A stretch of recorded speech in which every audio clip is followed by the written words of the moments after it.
Today we are supposed to discuss about the chemical kinetics. Being a chemist, you are supposed to answer for a minimum of 4 questions.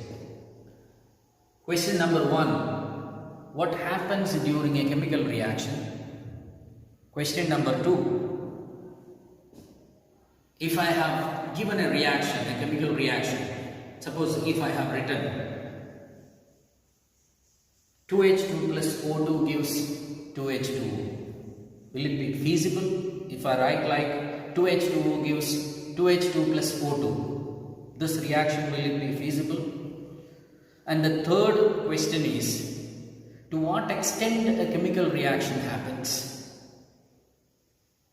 First question, answer is the stoichiometry or the balanced chemical equation is the answer.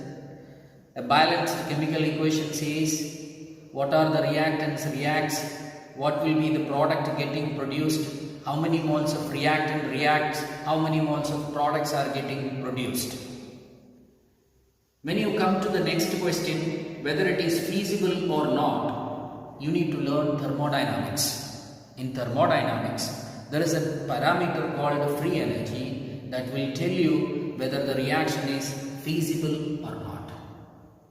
And the third question is, to what extent the chemical reaction happens. In order to answer to this question, you need to know chemical equilibrium. In chemical equilibrium, there is a parameter what we call equilibrium constant. Equilibrium constant could predict to what extent the reaction happens if it is a reversible reaction. Most of the reactions are reversible reactions. Just like the feasibility of a reaction and the extent of a reaction, the rate of the reaction is also important, because you need to know how long it will take a particular set of vegetables to get spoiled. How do we synthesize rapid setting material for dental filling? How do we understand how long it will take to spoil a set of vegetable material?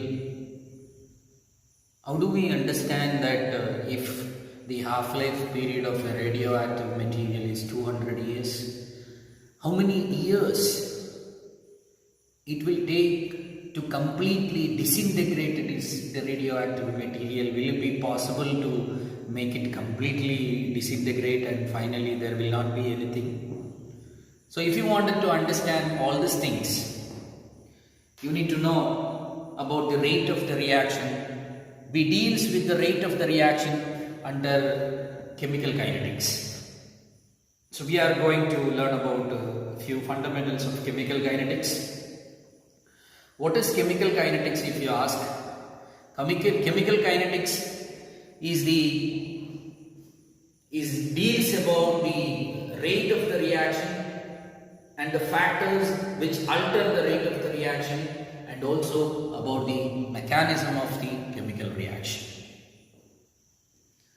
So when you wanted to learn about the chemical reaction, the most important term is rate.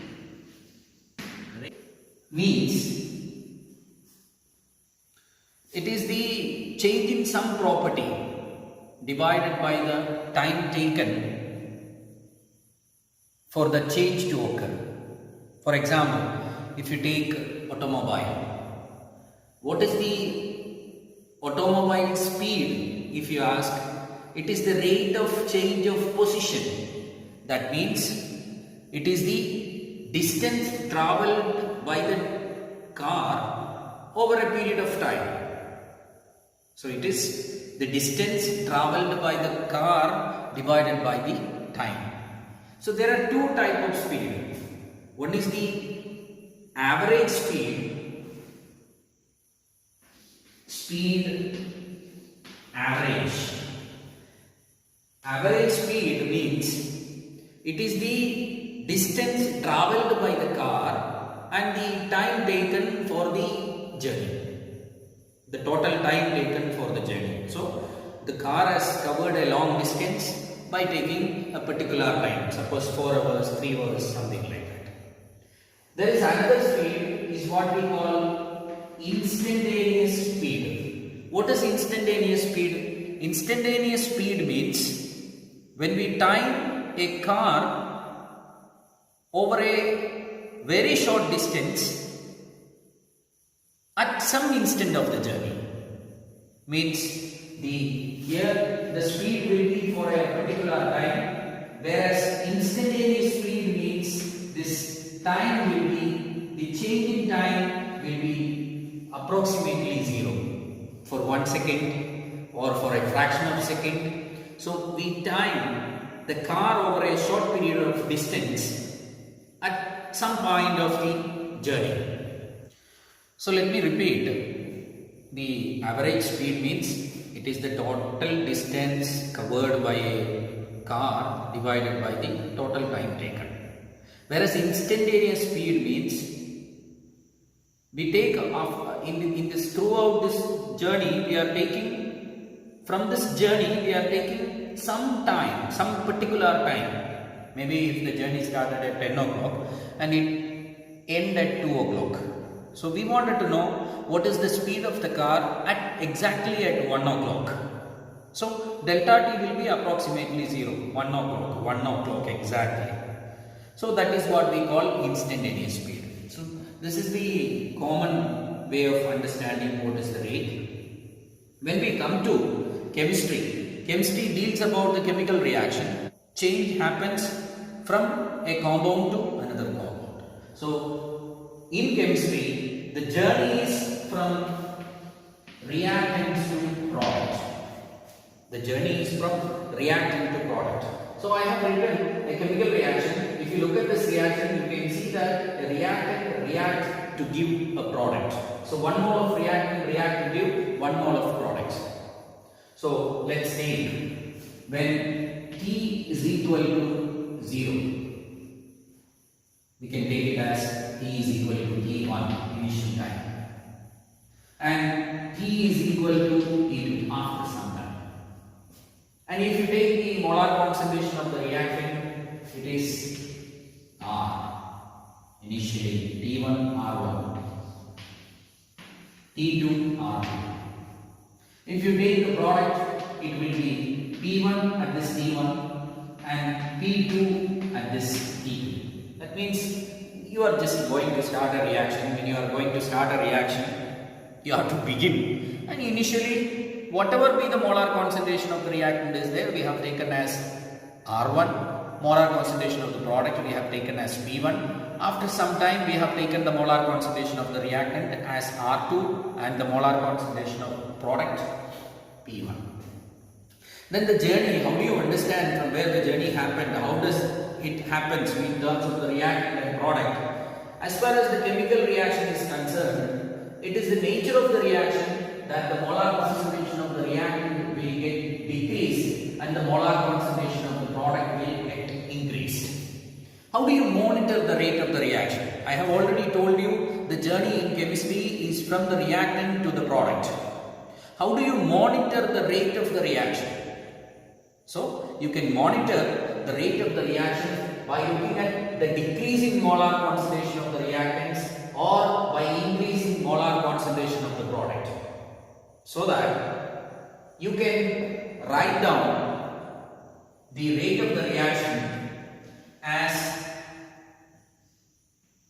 change of molar concentration of the reactants with respect to time. So here it could be written as delta R is molar concentration of the reactant is R2 minus molar concentration of initial molar concentration of the reactants. Whenever you wanted to find out a change in a property, it's always from the final minus initial. That is what the change in molar concentration of R. If you take in terms of product, it will be delta P is equal to molar concentration of the product at the final stage minus molar concentration of the product at the initial stage. So you can write down delta R with respect to time is the rate of the chemical reaction. You please understand that if you take the initial concentration, suppose you have taken 100 mole.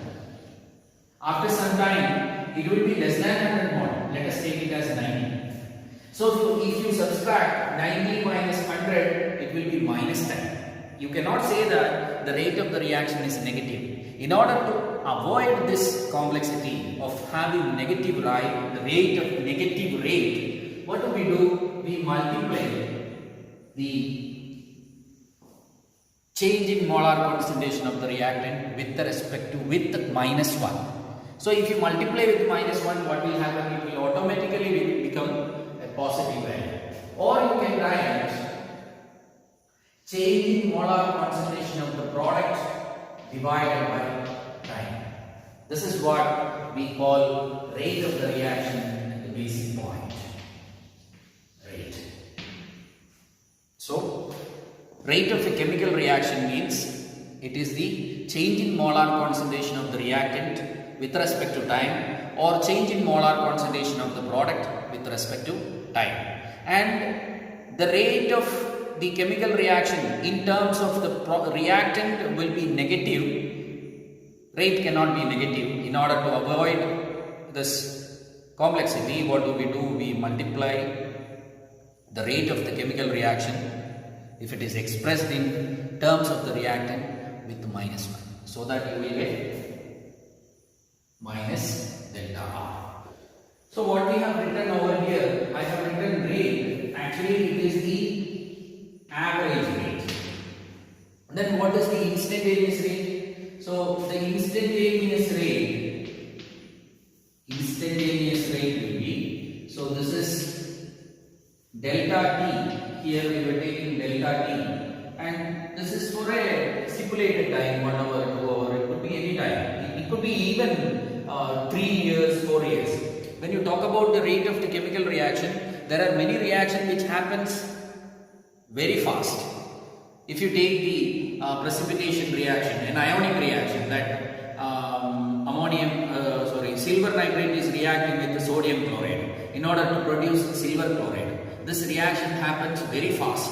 This is one of the fastest reaction. The explosion reaction of some crackers, this is fast reaction. Whereas if you take some reaction where in presence of moisture and oxygen, a piece of iron is getting rested, it will not happen by an overnight. It will take many days. If you take the conversion of the remainings of living beings to the fossils or to the petroleum, it will take hundreds of years. So there are many reactions, and the reactions happens in various rate. Some are happening very fast, some are happening very slow. So here, why did I say that is here there are two type of rate what we are talking about. That is, one is for a stipulated time, that is what we call average rate, and one is for very short span of time. So here delta T is taking to 0, it's approaching to 0, then it will be instantaneous rate. Then you will not write this delta R. Instead of that, you will be representing the reaction by letter D. So dr by dt negative is equal to D change in concentration of P product dt.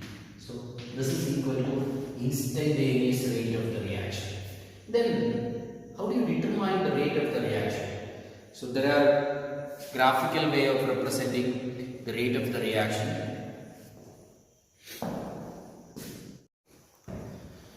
So please look at this graph. Here I have taken the concentration of the reactant with respect to time.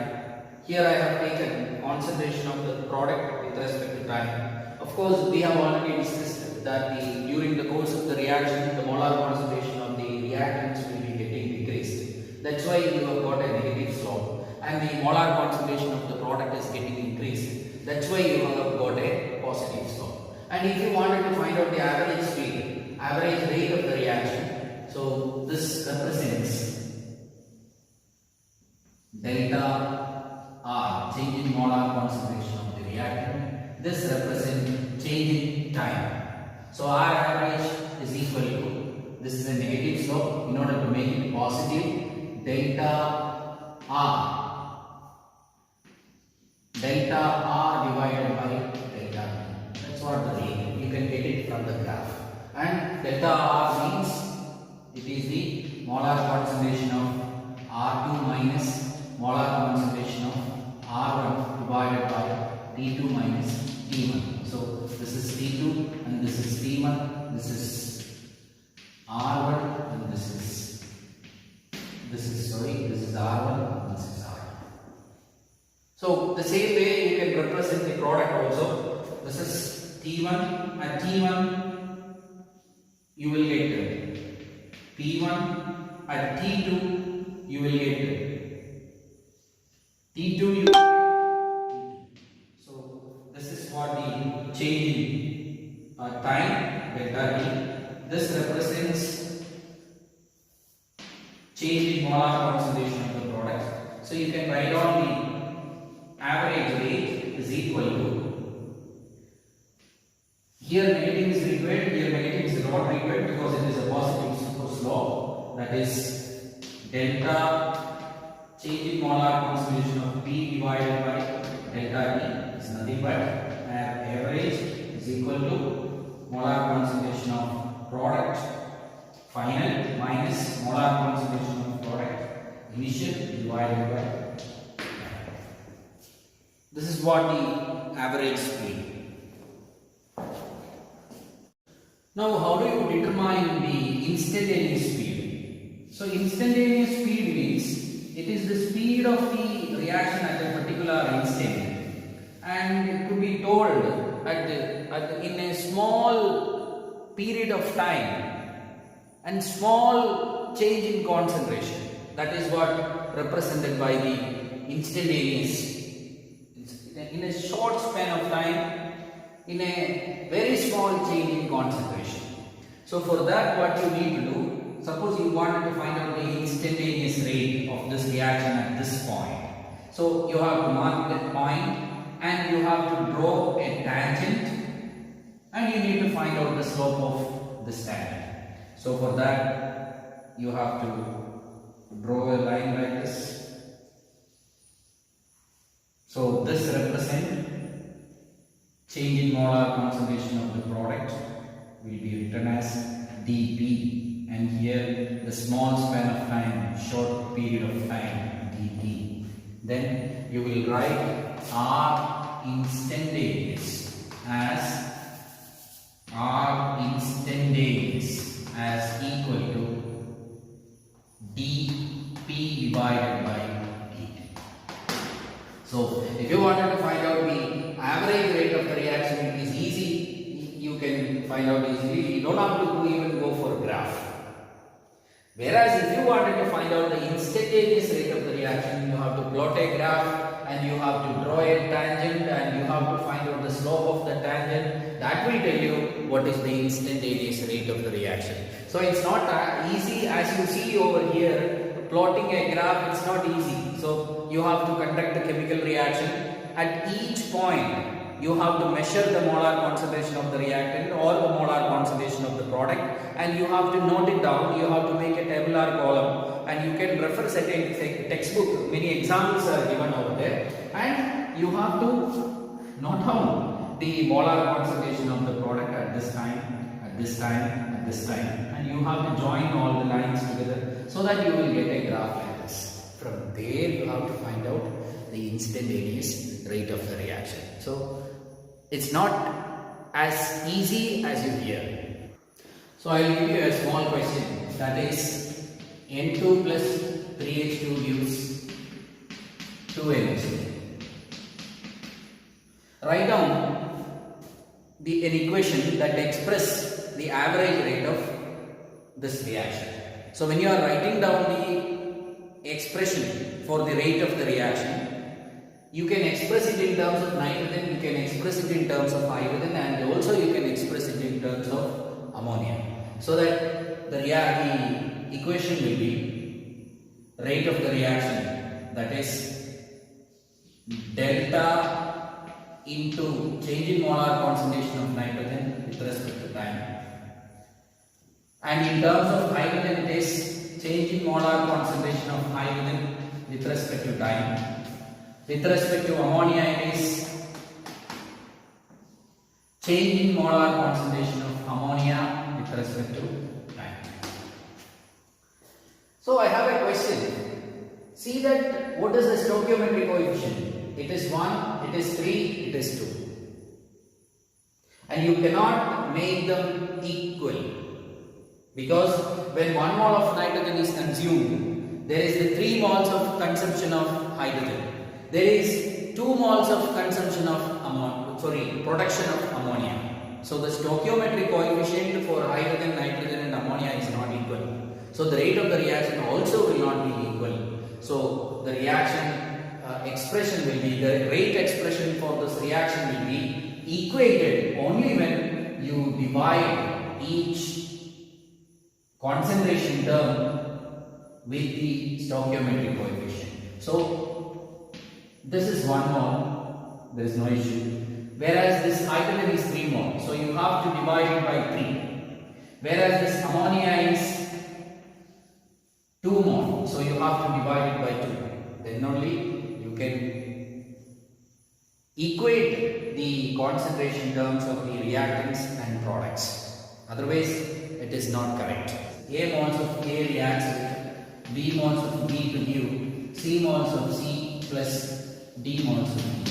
What will be the expression for the rate of the reaction as we have represented before? You have to write it down. So let us take this reaction. So you can represent the rate of the reaction. There is a law, that is what we call law of mass action. According to law of mass action, rate of the reaction is directly proportional to the product of the molar concentration of the reactants raised to the power of stoichiometric coefficients. This is a theoretical law of mass action. According to law of mass action means the rate of the reaction is directly proportional to the molar product of the molar concentration of the reactant raised to the power of stoichiometric coefficient. It is, instead of mass action means it is activity. Initially they were using the term activity. So here active masses, that's what it could be told, not activity, active masses of the reactant. So it is molar concentration according to the modern terminology. So this is a theoretical equation.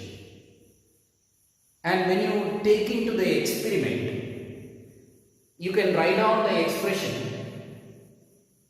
That is what we call differential rate equation. That is dr by dt. Of course, negative sign is directly proportional to. You can write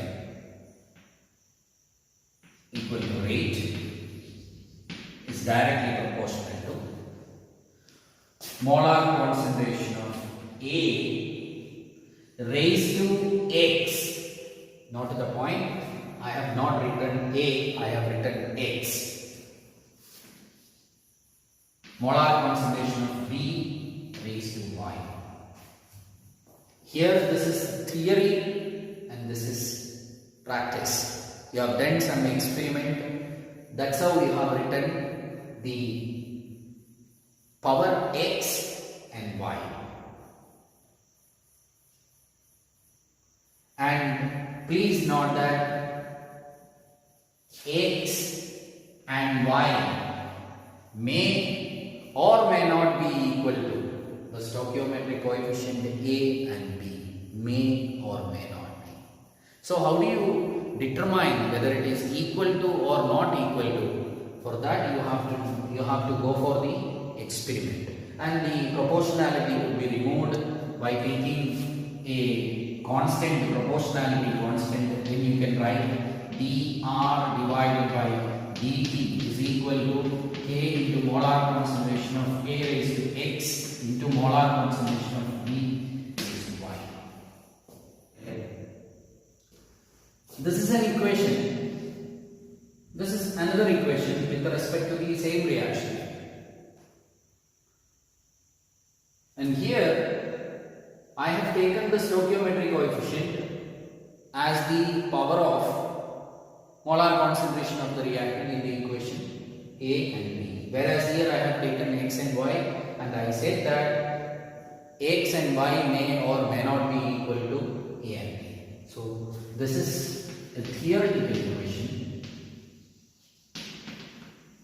and this is an experimental equation, or you can say an empirical equation. Experimental equation. What is the difference?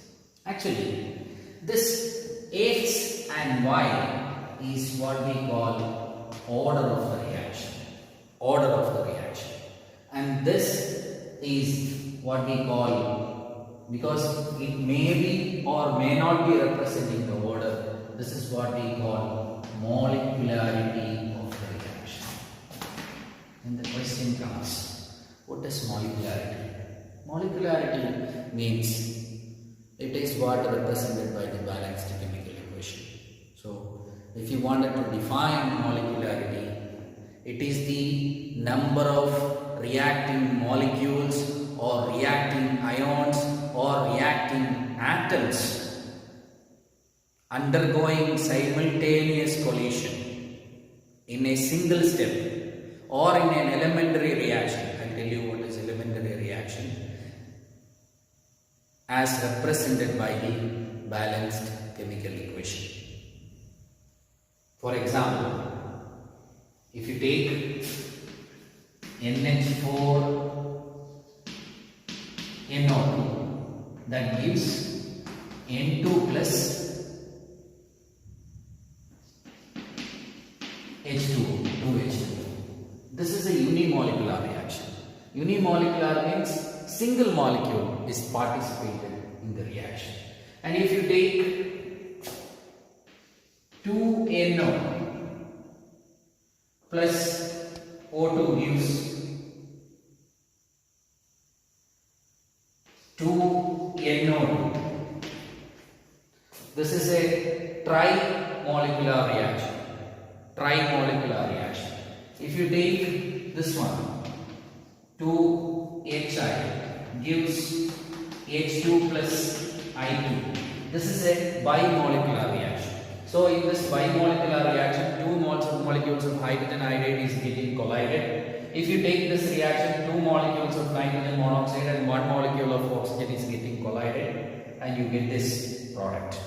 So this is a unimolecular reaction, means only one molecule is participating in the reaction according to the balanced chemical equation, and here two molecules are participating in the reaction according to the balanced chemical equation, and here three molecules are participating in the reaction. So what is molecularity of the reaction? It is the number of reacting molecules or reacting ions or reacting atoms that undergo simultaneous collision in a single step or in an elementary reaction as represented by the balanced chemical equation. So you could understand how many molecules are colliding. Actually, the collision of three molecules together, it is rare to happen. So there are very rare number of reactions as the example of bimolecular reaction. And it is only about the collision.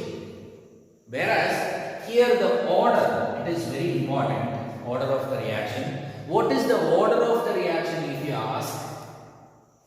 If you wanted to write X over here, that means to what extent the change in molar concentration of this A affects the rate of the reaction. Change in molar concentration of A affects the rate of the reaction. So for example, if you take this one, this 2NO plus O2 gives 2NO2. So if you write down this equation is called a differential rate equation.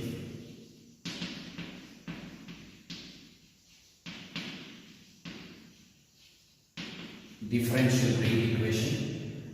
K is called rate constant, and this is the proportionality constant. And K, it has got an important significance. If K value is very high, that means the reaction is very fast. If K value is very small, that is the reaction is very slow. So if you write down the differential equation for this reaction, then it is supposed to be minus dr by dt is equal to K into molar concentration of NO. Experimentally determined, it is raised to 2 into molar concentration of oxygen. That means, according to stoichiometric coefficient, this is the equation. And also, when you conduct the reaction and measure the rate of the reaction, then also it will be like this. That means x and y is equal to a and b. What is predicted according to law of mass action is exactly correct with respect to the differential rate equation. And when you experimentally determine this powers for the concentration terms, then that is called, that equation is again called as rate law. But rate law is having very important significance, that is, rate law is experimental,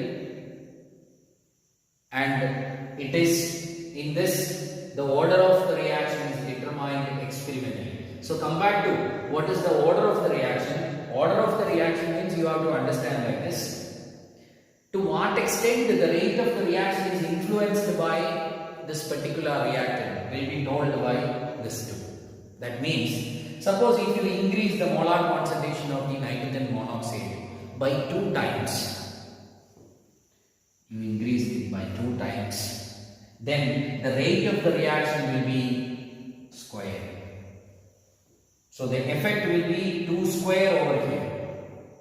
Whereas if you increase the molar concentration of the oxygen, it will just get doubled. That's it. 2 raised to 1, not 2 raised to 2.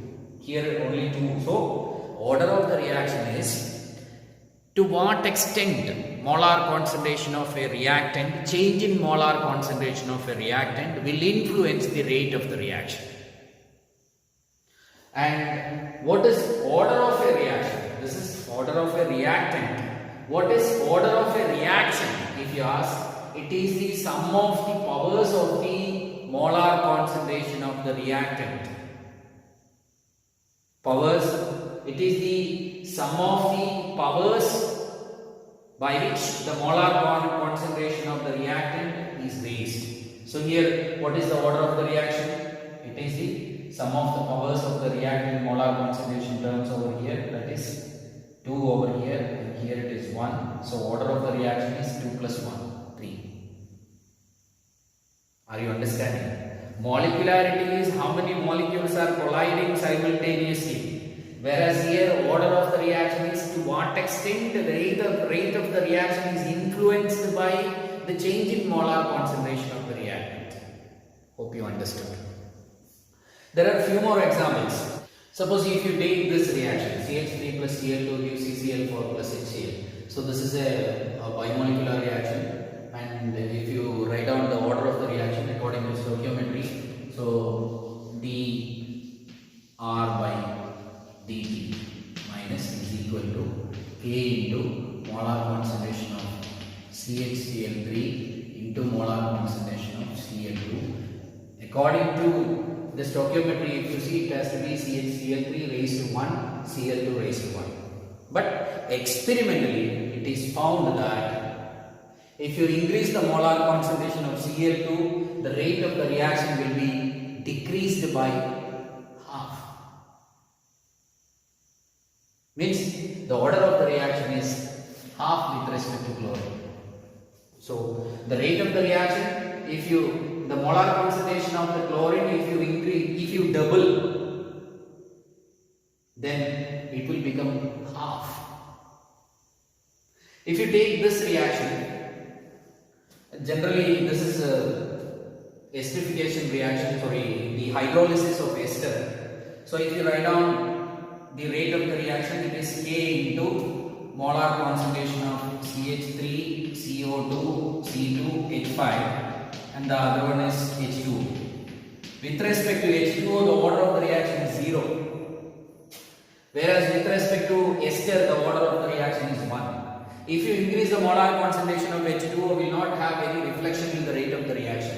Whereas if you increase the molar concentration of the ester, if you make it double, it is raised to 1. So the rate will become 2 into 8. Rate will get doubled. So please understand, order of the reaction is to what extent the change in molar concentration of the reactant will influence the rate of the reaction. That will be told by order, and the molecularity, it is the number of reacting molecules that collide simultaneously in a single step or an elementary reaction represented by the balanced chemical equation. Now, the question is, what makes? So, of course, what and all we have learned. We have learned what is rate, what is, how do you express the rate of the reaction in terms of each reactants and products. Then we have got into law of mass action. So the rate of the reaction is directly proportional to the product of the molar concentration of the reactant or the active masses of the reactant. We have just written an expression, rate expression, that is theoretical, and we switched over to the differential rate equation, where we have mentioned one thing, the power of the reactants, molar concentration of the reactant may or may not be equal to the stoichiometric coefficient expressed by the balanced chemical equation. The reason is the differential rate equation you are representing right now as a empirical equation. Empirical equation means it is derived on the basis of some experimental data. Then it is called as rate law. Rate law. Rate law. So what is rate law? If somebody asks, it is an experimental equation. You can say that rate law is a rate expression expressed. Rate of the reaction is expressed in terms of the molar concentration of the reactants raised to the power of, raised to some power that may or may not be equal to the stoichiometric coefficient expressed by the balanced chemical equation. So rate law means it is the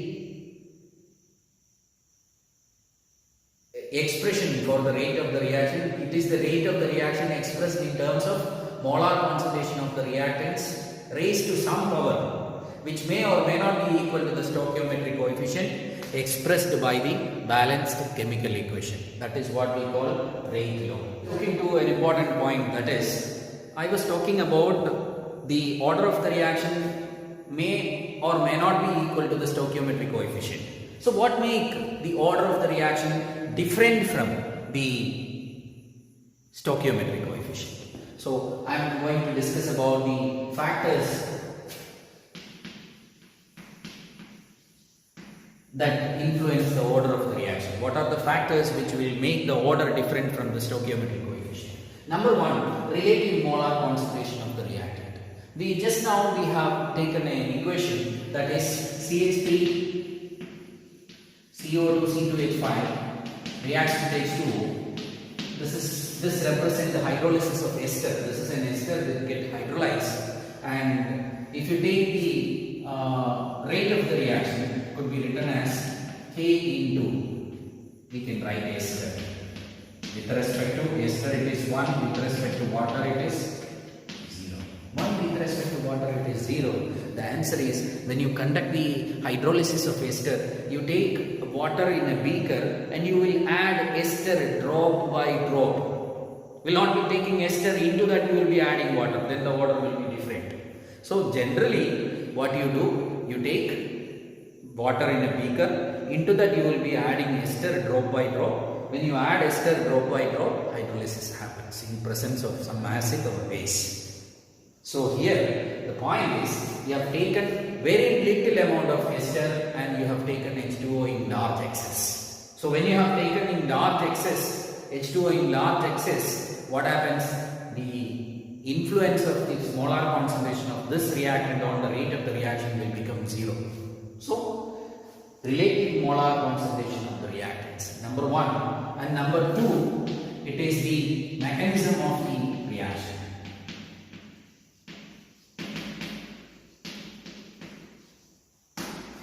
For example, if you take 2NO plus 2H2 gives N2 plus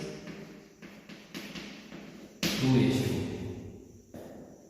If you take this reaction, the order of the reaction is supposed to be rate is equal to K into molar concentration of NO raised to 2 into molar concentration of hydrogen raised to 2. So order of the reaction is supposed to be 4. 2 plus 2, 4.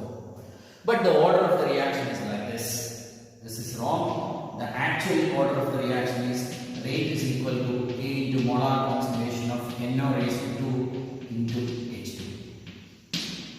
This is the order of the reaction. Means with respect to H2, the order is 1. What made it so? Answer is mechanism of the reaction. This reaction is not happening in a single step. It is happening in 2 different steps.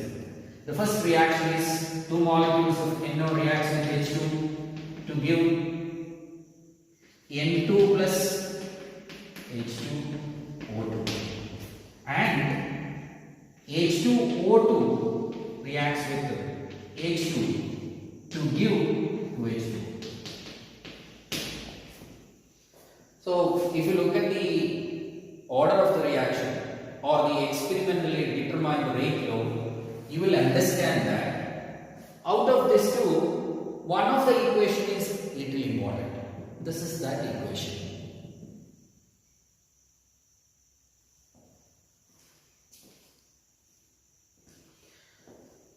So, I wanted to tell you one more thing, that is, before I was telling a term that is elementary reaction.